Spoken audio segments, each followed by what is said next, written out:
जम्मू कश्मीर में 2024 में ऐतिहासिक राजनीतिक बदलाव देखने को मिला। यहाँ एक दशक बाद पहली बार विधानसभा चुनाव हुए, जिससे यहाँ चुनी हुई सरकार की वापसी हुई। सितंबर में हुआ विधानसभा चुनाव जम्मू कश्मीर के लिए मील का पत्थर था। 2019 में अनुच्छेद 370 खत्म करने और उसके बाद राज्य को 2 केंद्र शासित प्रदेशों में बांटने के बाद यहाँ का ये पहला बड़ा चुनाव था। नेशनल कॉन्फ्रेंस ने 90 सदस्य विधानसभा में 42 सीटें जीती और प्रमुख राजनीतिक दल के रूप में उभरी। I, Umar Abdullah, do swear in the name of God that I will not directly or indirectly communicate or reveal to any person or persons. इस जीत ने उमर अब्दुल्ला को नए बने केंद्र शासित प्रदेश जम्मू कश्मीर का पहला मुख्यमंत्री बना दिया। ये चुनाव केवल एक राजनीतिक कार्यक्रम नहीं थे, बल्कि इलाके में बदलती राजनीति की झलक थी। राजनीतिक विश्लेषकों का मानना है कि अनुच्छेद 370 को हटाने और राज्य को 2 केंद्र शासित प्रदेशों में बांटने से मतदाता राजनीतिक रूप से ज्यादा जागरूक हुए। जो इस साल के इंतखाबात थे वो काफ़ी ही मुख्तलिफ थे, क्योंकि 10 साल बाद यहाँ पे एक लोकल सरकार बनने वाली थी। इससे पहले 2014 में यहाँ पे इलेक्शंस हुए थे, असेंबली इलेक्शंस हुए थे, पार्लियामेंट इलेक्शंस हुए थे। उसके फ़ौरन बाद 2019 में आर्टिकल एब्रोगेशन, स्पेशल स्टेटस वापस लिया गया।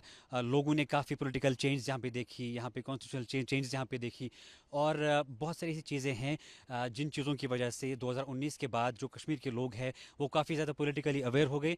उनमें सियासी बेदारी आ चुकी।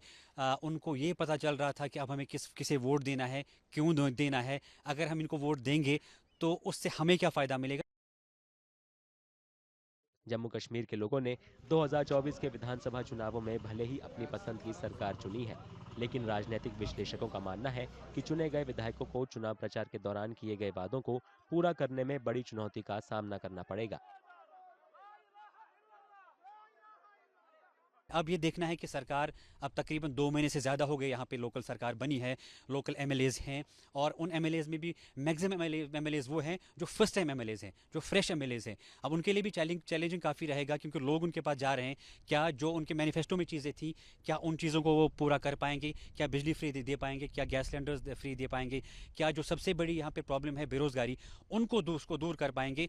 बहुत ज़्यादा चैलेंजिंग रहेगा। और सबसे मेन चीज़ है जो बार बार यहाँ पे कहते हैं कि आर्टिकल एब्रोगेशन के बाद 370 वापस लाने की बात की जा रही है। यहाँ पे स्पेशल स्टेटस को लेकर बातें चल रही हैं कि इनका पहला फोकस इन पॉलिटिकल पार्टीज का ये था कि जैसे ही हम हुकूमत में आएंगे तो यहाँ का जो स्पेशल स्टेटस है उसको हम वापस लाएंगे। लेकिन अब ये देखना है क्या उन चीज़ों को वो पूरा कर पाएंगे।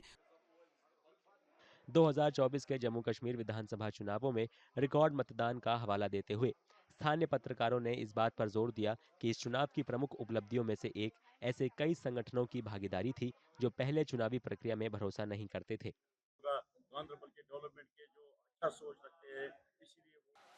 ये क्षेत्र की राजनीति में अहम बदलाव है।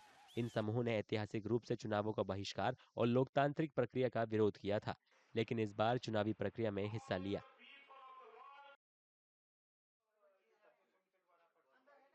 लेकिन इलेक्शन तो बहुत बड़ी बात है, जो डेमोक्रेसी का एक बहुत सिस्टम, डेमोक्रेसी का एक बहुत बड़ा मतलब अच्छा कदम है।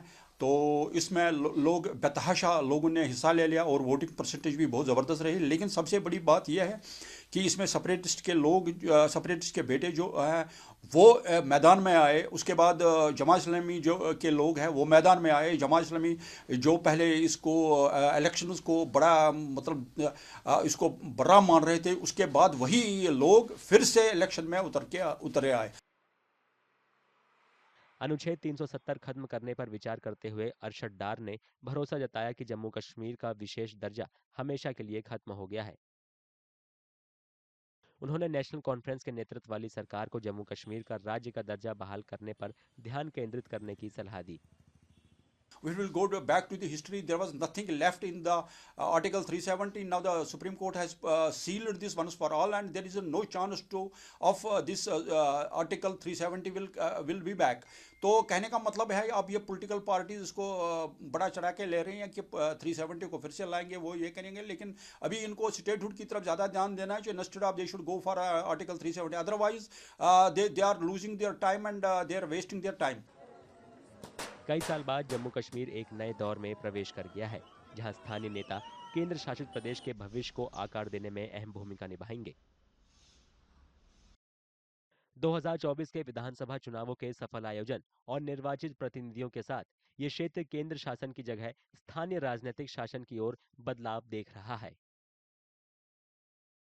अगर आप ये वीडियो YouTube पर देख रहे हैं तो हमारे चैनल को सब्सक्राइब करें और बेल आइकन को दबाना ना भूलें। अगर आप Facebook पर ये वीडियो देख रहे हैं तो हमारे पेज को लाइक करें।